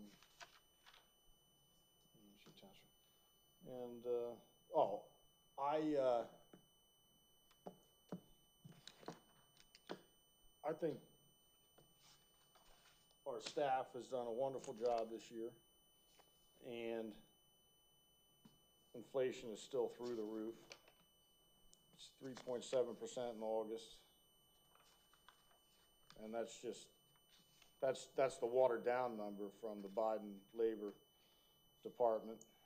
It doesn't include gas for our employees to get to work, drive, and does include food. Does include a lot of housing though. Housing's up. I had some numbers on that. So we have 36 employees. I wanted to propose as we have in the past 2 years, a $2,500 end of year bonus to help them with inflation. We have a lot of contracts with our roads crew and our police in particular that only call for 3% raises when inflation is much more than that. Thank you, Joe Biden. So we have 36 employees. We have 8 in the office, 17 in the police force, and I believe 11 the roads crew. So $2,500 for each of them would be $90,000 plus a FICA tax of $68.85. This money, we still have approximately $400,000 in unused American Relief planning money. I think this would be a good way to spend $96,000 of that $400,000, over $400,000 in that fund, which has to be spent by next year anyway, I believe. And I think our employees deserved it. I think they do a great job. Mark, you've been here for a while now. Would you like to talk about the job our employees do? We have a great set of employees here. It's been a pleasure to join the team and work with everyone. Been working with all the employees in the office, and we've come together very well and are working very well, trying to work to give the residents the best service that we can. I think we're doing pretty good with that. Most residents that give us a call sometimes they're upset, but we settle them down and we do our best to answer their questions. Roger and the public works guys are out in the public every day. They do a fantastic job. Every now and then you have a resident that gets upset, but again, we'll talk to them. I take any call from any resident that I get. And the police are doing great. The unions have been working very well with us. At this point, we're getting along very good and have a great working relationship, and everyone's putting their best foot forward to do right by the residents. Well, I'd like to give these 36 employees, $2,500 each as a way to help them, one, fight inflation, the increased cost of getting to work, housing, and food to feed their families. And also, there are higher paying jobs out there that a lot of these people are qualified to do, and I prefer that they don't leave. I would like to retain our employees, because I do think they do a good job. And I think it's the township's most valuable asset are our employees. And so, I would ask council to support this. I'll make a motion that it's added to the budget, this $2,500 per employee for a total of $90,000. I'll second that. Seconded by, Before we have roll, Tom, to that point, I just read today that the Department of Labor released some statistics, and the job openings number is much higher than what was being forecast, which suggests that there is demand for good employees. And we're competing with private business and other townships for quality staff. Unfortunately, we have a good staff here that's been for a long time and tenured, and I think it's very important for retention to keep them. yeah, I mean, it's something we've done the past 2 years, and I'd like to do again this year. It's not something that, you know, the employees should get used to happening every year, because I think the economic circumstances will eventually change. You know, I would like to at least do it for one more year. I don't think you need a motion to do that. This is the draft budget, so I think if there's a consensus of council, you just direct Mark to put that on the budget, on the draft budget. The motion will come at your next meeting when you authorize to advertise it. That's what approves it, so. Okay. Mark, do you agree? Yes. Sandy? Yes, I agree. I agree. Priscilla? I'm sorry? Yes. Okay, Tom? Yes. Well, before you proceed, that would be reflected in the 2023 or 2024? Well, I'd like them paid out, perhaps maybe the first paycheck in December, so. Okay, so I'll bring back a resolution at a future council meeting to make that transfer. Yeah, okay. That's not, the only amendment to what's been presented tonight will be the showing that cost as a recognized cost in this year and increasing the library. Yeah, in the past years, we've paid the first paycheck in December, is that correct? Mm-hmm. Well, let's do that again. Okay. Yeah, I actually remembered my question. Kathy, line item, I guess it's 461 of the budget. Mm-hmm. We talked about professional services, 46,000. Is that a proposed, I don't know what that is. Oh, is that under O2, Fund O2? It's 461, I didn't write the rest of the numbers down. 46,000, it's gotta be under open space. So that would be your consultant fees, your engineers, your appraisals, your, legal fees that are. Professional services overall, for any acquisition you might do. Job opening or something. No. Okay, thank you. All right, I think that concludes our, Actually, Jason, one more go ahead, Mark. Public Works, I want to circle back to that. The Assistant Director, Yes. I'd like to have Roger look at if he wants to do it in-house or bring in someone from the outside. Is, you know, Roger, I think, is going to be starting to think about retirement. So we should probably start grooming somebody to be his replacement in 2, 3, 4, 5, 6 years. So I don't think that would be a bad idea. And also, what do people think about maybe adding 1 or 2 more workers to Public Works? We save a lot of money when they do the work rather than outsourcing it. And I spent a lot of time with Roger in the last couple of weeks and Mark going over some of our equipment purchases and what we have. And we seem to be a little short on staffing. Their list of things to do is endless. Is it always going to be endless? Perhaps. But maybe it's something worth looking into a little bit. Mark, maybe you want to have a conversation with him and see what he thinks? Yeah, I can do that. I know it's hard to find good guys, especially guys with CDLs and stuff. Maybe it makes the snow plowing easier so they don't have to work all night long. They can come out in shifts, something like that. I'll talk to Roger and bring that back. Yeah. Good idea, Mark. All right, I think that concludes our discussion of the 2024 draft budget. We have no miscellaneous business items. We are now at council and staff reports. Mark, any report for us? Just wanted to let you know that Easton Road ball field started last week. They did a lot of the tree removal and grubbing, and the Public Works Department is working on their annual paving project. They're on Alpine currently. All right, let's start with the junior council reports. Do we have any report from junior council? The community pep rally is tomorrow at 7, and the homecoming football game is Friday at 7. And who's Saucon Valley playing on Friday? No? Southern Lehigh. Okay, all right. Good luck to Saucon Valley. Thank you. Rudra? Okay.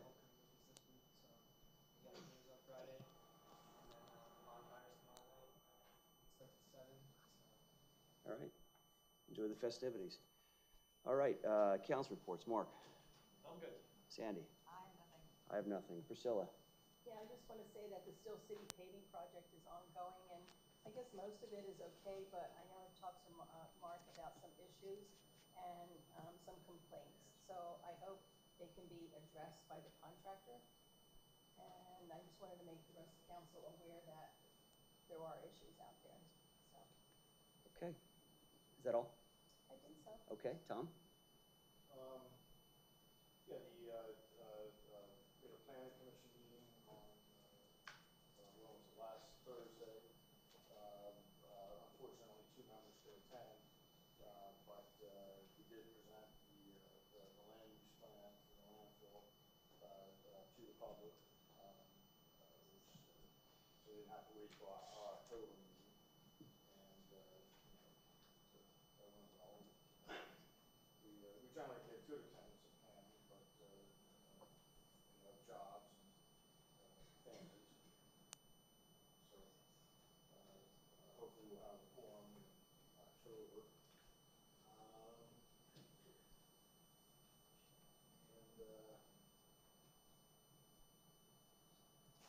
Priscilla was getting into ethics last time. Just wanted to bring to your attention. Priscilla, who was Larissa? Tommy, I can't hear you. Your microphone's off, I think. Who's Larissa McNamara? She was a consultant on the landfill committee for the township for a long time. And she reviewed Form U's? Yeah. That's sort of one of her contacts. She reviewed Form U's, reviewed odor complaints. We had 15 days to review and form you. So Hanover did that as well, so it was double the review. I don't think Hanover ever issued any comments on a form. Right, so we pay her thousands of dollars to do this? I don't know what the money amounts were. Yeah. She ever stay at your house? Yeah, she has. Take you out to dinner? No. Buy you a bottle of wine for staying at your house? No. How many times did you stay in your house? I don't recall. Was it an Airbnb situation? Airbnb situation, did you rent her? No. This was you were on the landfill committee at the time. She was being paid thousands of dollars by the township, is that correct? I guess I was on the landfill committee. I've been on it for a long time before you guys took me off of it. Right. So you hired her when you were on council? You hired Tri-C, Larissa McNamara? She was hired, I bet, with the Bob Sugarman era. That was when we were still in the other building. I mean, I don't recall the date we hired her. So, no conflict of hiring this person, paying her thousands of dollars in taxpayer money to do a duplicate function, review Form U's, which are reviewed by really a triplicate function. They're reviewed by the Department of Environmental Protection, they're reviewed by the Hanover engineer, and you hired your friend Larissa to review them again for thousands of dollars. She stayed at your house, perhaps took you out to dinner, a bottle of wine as a thank you. Just something the taxpayers should, you deny, I have witnesses that she stayed in your house. Now, you don't deny that. I told you already, I didn't deny that. And she was paid thousands of dollars by the taxpayer dollars. Do you go to golfing with your buddies? Was Larissa paid thousands of Do you go dollars? golfing with your buddies? Nope. Oh, come on. Only guys I want to beat. Come on. Country club knows. They got cameras there. Only guys I want to beat. Yeah. I pay my own way. I belong to the country club. And I pay my own way. Right. But Larissa stays at your house and gets thousands of dollars, or you hired her for the township. All right. We'll do that a little later. Now. All right. Well, we'll go to the latest library card numbers. There were 316 reimbursements. Tom, hold on. Sir, if you can't refrain from blurting out, if you can't refrain from vulgarities, you need to leave the room. Do you understand me? Okay, we have a code of conduct in this room. There are people that are tuning in remotely for this. They don't need to hear that. There may be children that are tuning in. There may be others that don't want to hear that language. If you can't control your tongue, I'm going to ask you to leave the room, sir. Can you hear me? You're holding your ear up, your hand up to your ear. Can you hear me? Very hard of hearing. I work construction line. All right, then maybe you should step out of the room instead of blurting out vulgarities in this council room, okay? Go ahead, Tom. All right, so the updated library reimbursements are up to 316, which is great, for $10,920, or 230 family reimbursements and 86 individual reimbursements. And then 71 did it via email or mail, so they didn't have to come into the office. And then 245 did it in person, came to the office and with their documentation and received their check. And the pool memberships finally done for the year. There were 94 total reimbursements for $5,690, 11 youth memberships, 6 adult memberships, 37 senior memberships, and 40 family memberships. There was, that's between both the Hellertown pool and the Southern Lehigh pool.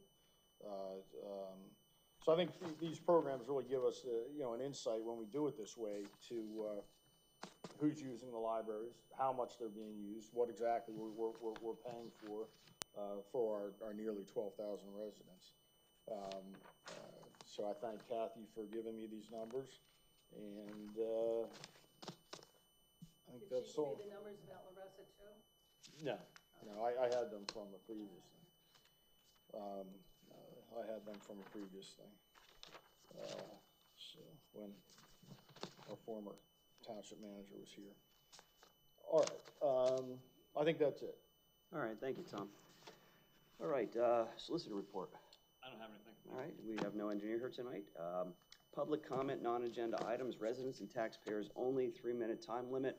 First up is Bob Blasco. Bob Blasco. Going once, going twice, no response. Next is Dave Boulan. Dave Boulan.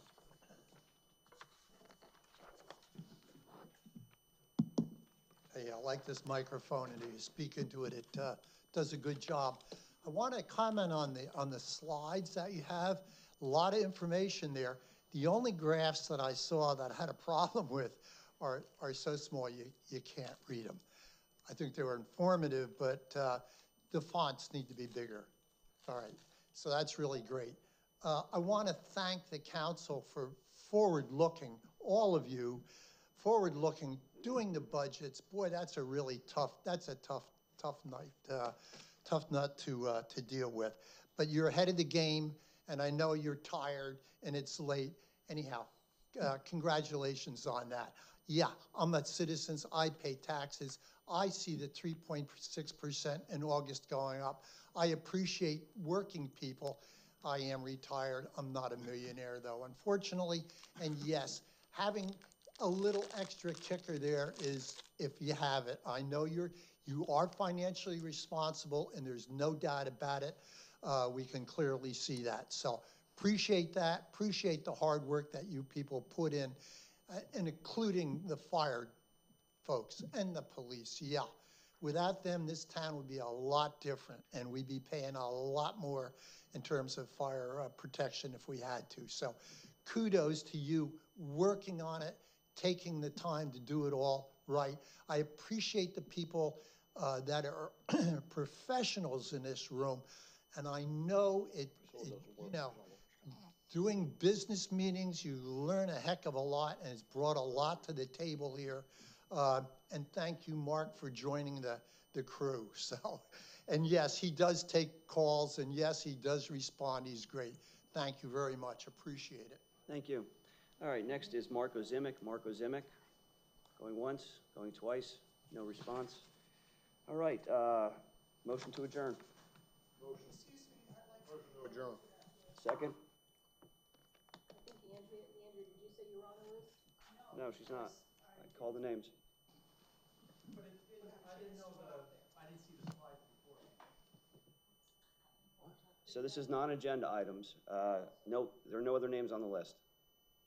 Do you wish to speak? Okay, so you've been at other meetings, you understand the need to fill out the form and write your name. Can't figure out how. All right. Sure, the agenda was published. It is or is not? Published on Friday. Then go ahead. Motion to adjourn. 3 minutes. People that I think want to speak yet. I'm sorry, I object to that. Do the record duly note that? Can't read, you should not be talking. You All right, shouldn't thank be you, Mr. talking Bland. ever. Stacy, start the clock, please. Go ahead. A number of years ago, before Mark joined us, there was a gentleman who served as an interim manager. I've completely forgotten what his name is. Peter Marshall. Yeah, that was it. Before he left, he recommended, and the township approved, the creation of a compensation study as far as what people were paid within this township. As far as I know, the report was completed, but it was never made public. And before we start giving away bonuses again for the 3rd year in the row, maybe it would be time for us to look at what that compensation report actually said.